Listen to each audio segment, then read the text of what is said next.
Good afternoon, everyone. So, when it comes to innovation in large established organizations, what we sometimes call legacy organizations, simply meaning that they have a lot of history, there really is good news and bad news, just like you heard Mark talk about before also when it came to food and to meats. And the bad news is that innovation in a large established organization is much more difficult than innovation is in a startup, because the systems are much more complex. But the good news is that no one has a bigger chance of succeeding with their innovation initiatives than the ones that you guys who work in large established organizations. Because you have all the resources, you have money, you have customers, you have data, you have infrastructure, you have talent, you have the works. So what it comes down to ultimately is about mindset and it's about design, and that's what I want to talk to you guys about. But let's start somewhere else. I want to start here. What you see on that picture is a picture of what might be a space elevator. Now, space elevators was originally conceived of as a concept more than 100 years ago, but repopularized around 1980 due to the book that you see up there, The Fountains of Paradise by Arthur C. Clarke. You know him probably for writing 2001. But in the book, he describes a near future where human beings are building space elevators, transporting materials, transporting human beings 35,000 kilometers out into space. And he won the Hugo Award for this book, which is the most prestigious award you can get for writing sci-fi novels. And when he got the award, the journalists in the room, they asked him and said, "So Arthur, when do you think we will actually have space elevators in real life?" And he said, "Well, probably around 50 years after they all stopped laughing." Just like they laughed at this guy. This is Alexander Graham Bell, right? He invented the functional telephone. He tried to sell the patent to Western Union for $100,000, but they didn't think it was going to be a thing. Or they laughed at this guy. This is John Baird, and what you see on the picture is the world's first television set. And all the radio pioneers said, "Nay, that's way too unfunctional." And of course, they were right at the time. But I don't need to tell you guys that the world, of course, is different due to technological developments, that we really need to start reinvestigate this stuff and not just dismiss it offhand.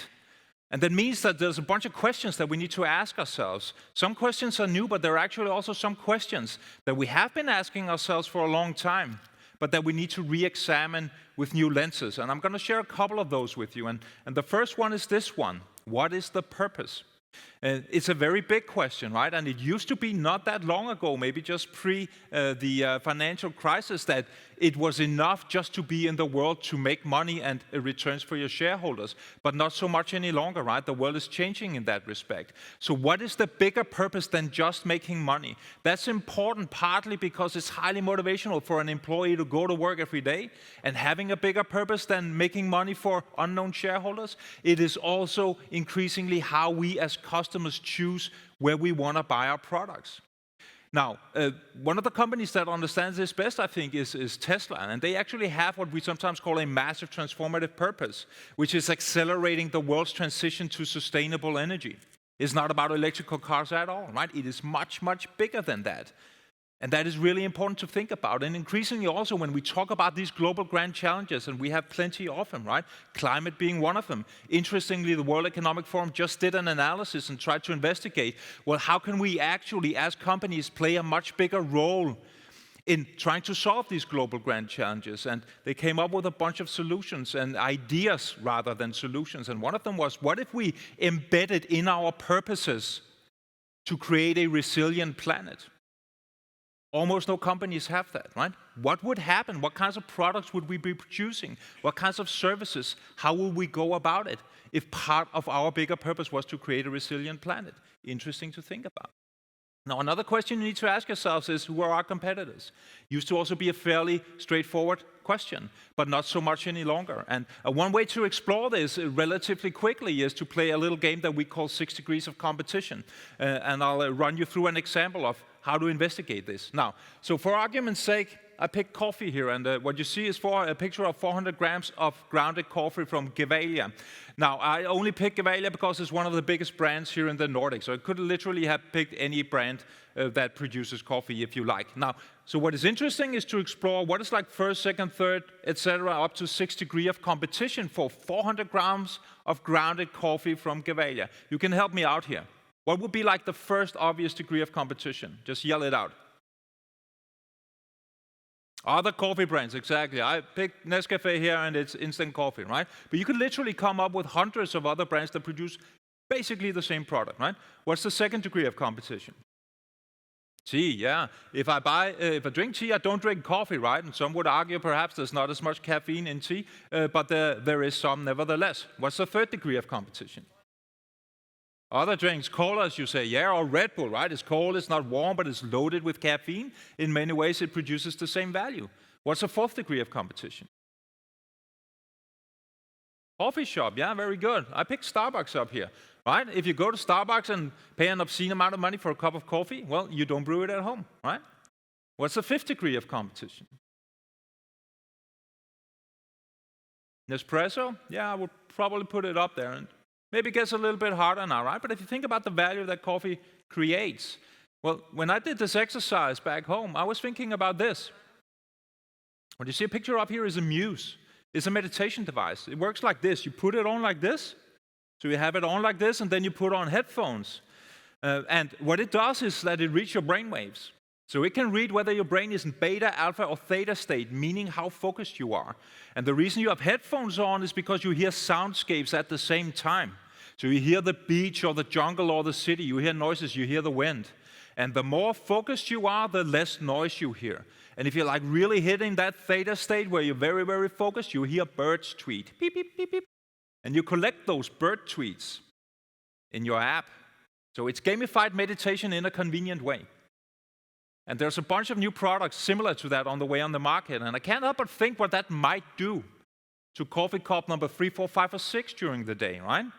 Like 3 o'clock-ish, right about now, you're pretty tired, but you know we probably have to stay a couple of more hours, right? So should we grab that coffee and a Snickers bar, or maybe we'll do 7 minutes of meditation with our muses? What's the 6th degree of competition? Sleep? Yeah, interesting. Right? Autonomous cars. I know you. You cheated. But it's true. Right? So the thought experiment here is, what happens a few years into the future? It's not that far, right? We heard that from Patrick. Where autonomous vehicles will be a part of our everyday lives, and we'll be able to take an autonomous car back and to work. What will happen in the morning when we have to go to work and we no longer need to hold a steering wheel and pay attention? Will that mean we won't drink that extra cup of coffee in the morning? Perhaps, perhaps not. Maybe we'll just enjoy it more.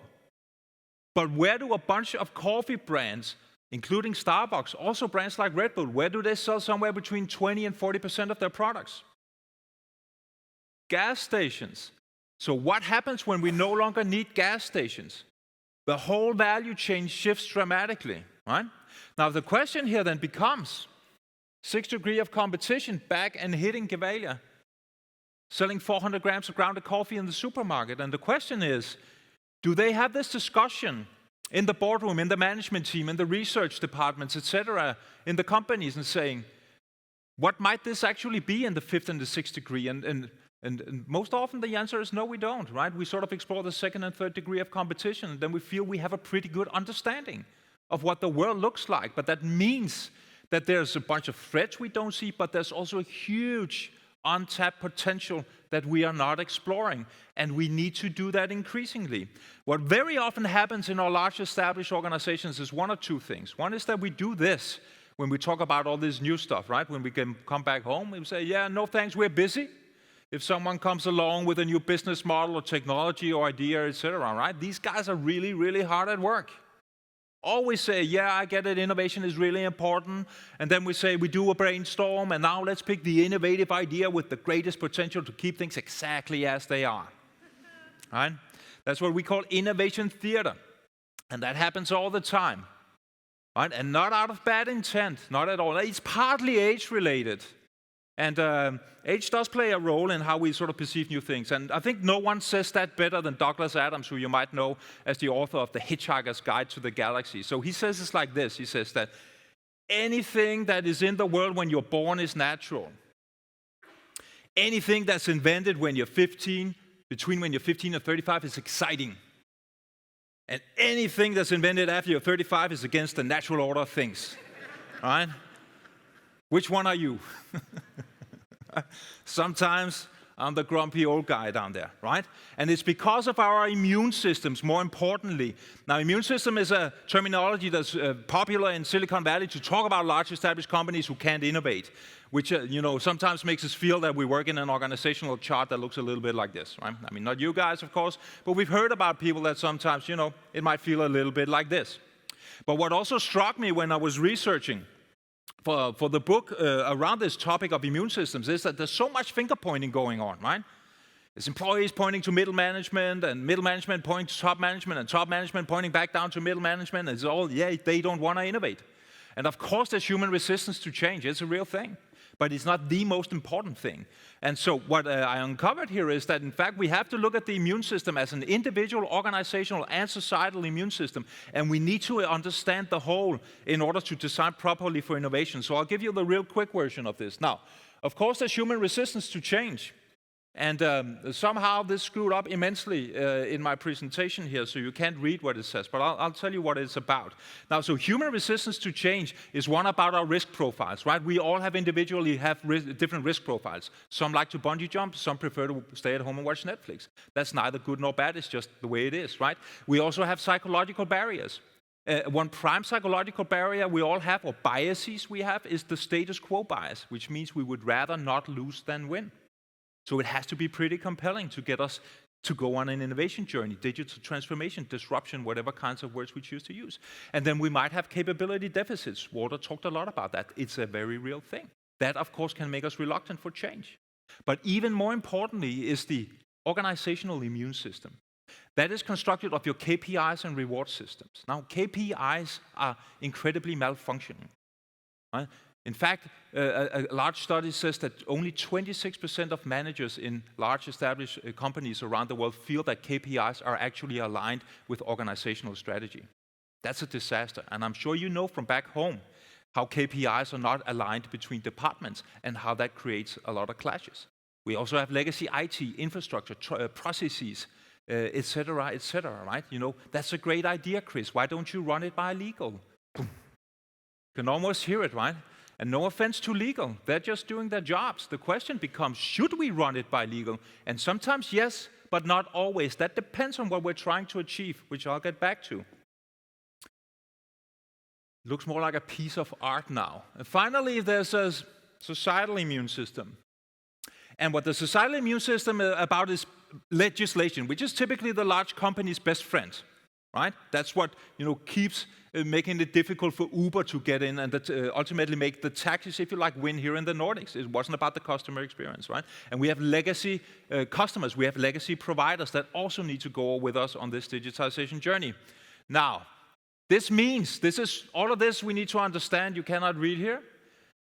And we need to understand it in order to be able to design properly for innovation. And the reason that innovation is harder for you in large established companies in your complex systems is because you need to innovate in 3 tracks simultaneously, depending on the proximity to your core of what you're trying to achieve and the scope now. And the first part of that we call the optimizing innovations. Now you see the razor here, and you even heard David Roberts mentioning it when he did his talk, right? The razor with 4 or 5 blades. That's your typical optimizing innovations. It's good and it's important. It pays the rent. It creates value, but it's only for the short term because what you're doing here is that you're improving the past. You also need to prepare for the future, and you do that through augmenting innovations. That's where you're upgrading the core of the company, going from analog to digital, or when some companies needed to be mobile first, right? Because our patterns and our technologies change. Or now everybody needs to be AI first, and pretty soon maybe we need to be quantum first. And continuously, we will need to learn how to use these technologies to upgrade our cores and become even more efficient, becoming even better at creating customer value. And finally, we need to invent the future through mutating innovations. That is where we challenge the core. That is where we do the more radical experiments and say, what if? I'll get back to a couple of examples around the mutating innovations here. Now, the augmenting innovations, this is very often, this is where most digital transformation projects live. Tools to achieve this is, for instance, building centers of excellence inside the organization, where you can sort of hone your skills and your crafts within AI, for instance, that probably isn't a core competency in the organization, and develop new products before you deploy them in the rest of the company. Starting to work more agile is also an example of new processes that help you augment the organization. So there are a bunch of different tools, and we see more and more companies using them. But even though they're using them, which they should, of course, it's still very difficult. And that's because of culture. And that's because of this, what we see out of this study that I'm going to share with you now. Now, George Land and Beth Jarman conducted a study over more than 10 years with 1,600 children from the age of 4 to 5 and a control group of 280,000 adults. And what they did was that they tested them for divergent thinking. Divergent thinking is the ability to have truly original ideas. The opposite of that is convergent thinking. That's where we are critical and figure out how to make the ideas work, right? Divergent thinking, original ideas. 1,600 children in the age of 4 to 5. When they tested them for divergent thinking, they found out that 98% were creative geniuses. Now, how large a percentage of the adults do you think were creative geniuses? 10, yeah, that's ambitious, yeah. 2%. Oh, it hurts a little, doesn't it? But I think even more interestingly, perhaps, is already at the age of 8 to 10, it was down to 32%, by 15 down to 10%. So this tells us two things. It tells us, one, that our school systems and our large systems make us actively unlearn our inborn creative abilities. We unlearn them. But if we can unlearn them, we can also relearn them. And that's what we need to do increasingly because of this accelerating change that we're experiencing. Because what we have are status quo cultures in most of our companies, rather not lose than win cultures. We need all to be incremental innovators that is comfortable with change within certain boundaries, the boundaries we have in our large companies. So that also means that everybody doesn't need to be a radical innovator. Radical innovators are the people that are overrepresented as founders of startups, right? Are the people that collect their pensions and put them into a company that most likely will fail and they like it. Most of us, we aren't like that, and that's perfectly all right. Right? We need the radical innovators for our more radical experiments, but we need to use them in a controlled manner, if you like. But everybody needs to be an incremental innovator, comfortable with change within certain boundaries. And there are a number of different ways that we can actually design for that and build our cultures to be even more innovative. And we can call them culture hacks. And a way to think about this really is to think about building innovation culture. There are 3 dimensions to this. Ignore the model here. And the way to think about it is sort of like when you think about you have a music stereo, right? And you have you play your music, but then you have your treble and your bass and your balance that you can adjust to optimize the music experience. Similarly, you can think about culture and building culture, and you have different parameters you work with. You have your scenes. There's everything you can see, hear, feel, smell, touch, like this room, for instance, or digitally this presentation that is somewhat assisting me in this talk, right? And then you have processes, the way that we do things. And then you have agents, the way that we interact. We used to call that people, but we can't anymore, right? Because now we're also interacting with AIs and robots. Now, and I'll give you just 3 quick examples here on culture hacks that you can create, which are interesting because most of them don't even cost any money. It's not about the money, it's about the mindset and the thinking of it. Now, so for instance here,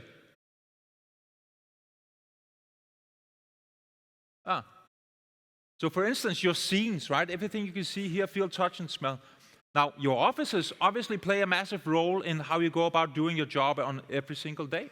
Now, I hope none of you work in an office that looks like this.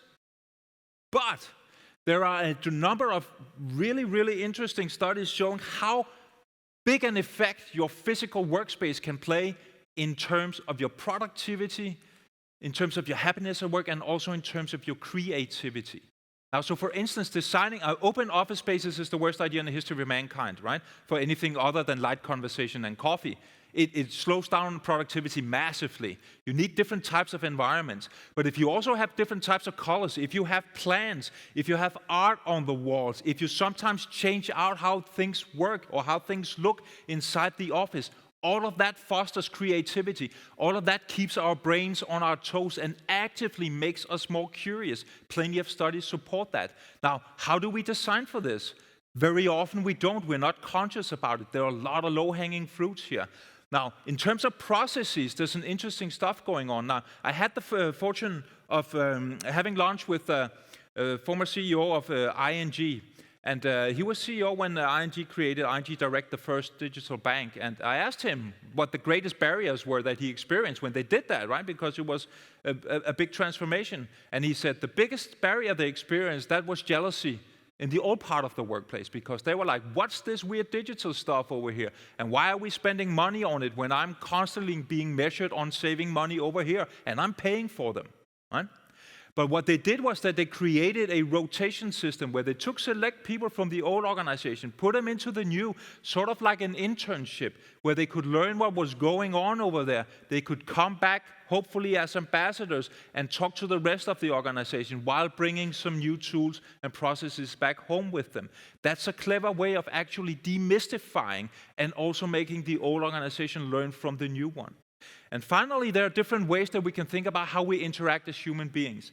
And so KPIs is one thing, our reward systems is another thing. How do we reward ourselves, our peers, our employees? And at Google and Google X, they have this interesting thing, reward award, that they hand out that they call the Courageous Penguin Award. Now, I think actually David had a picture of penguins standing on the edge here looking out. Do you remember? Now, that is sort of the principle of this, the courageous penguin. Because what happens is that when the penguins stand here and all the other penguins gather around, right, they're sort of waiting for who's the first one to jump. Because you don't know if the first penguin will hit water or hit ice. So whoever's the courageous penguin, the rest will follow. Now, how do you incentivize to being the courageous penguin? Well, for instance, by recognizing that in your peers, in your colleagues, in your employees, right? That's a pretty simple little trick. It's a little hack. It doesn't cost anything, but it speaks volumes about the types of culture that you're trying to create. You can literally come up with hundreds of these culture hacks that you can build into your organizational and cultural design that can enable you much better to create a culture full of incremental innovators. And we need that a lot because this used to be low risk. We cut costs. We even sort of financially engineer by buying back our shares so we can increase our return on invested capital. And a lot of companies have made a lot of money on that. But now increasingly, this is the high risk thing. And I think partly because of this, I mean, the innovation funnel here on how actually to be truly innovative, this is what happens. You have 3,000 raw ideas turning into 300 explored ideas, 125 small projects, 9 significant projects, 4 major development efforts, 1.7 launches, and 1 hit. That's the innovation funnel. That is more or less the same funnel. This is in organizations. That's more or less the same funnel as in the VC world, investing in startups and getting the unicorn out on the other end, right? It's not about a few big bets.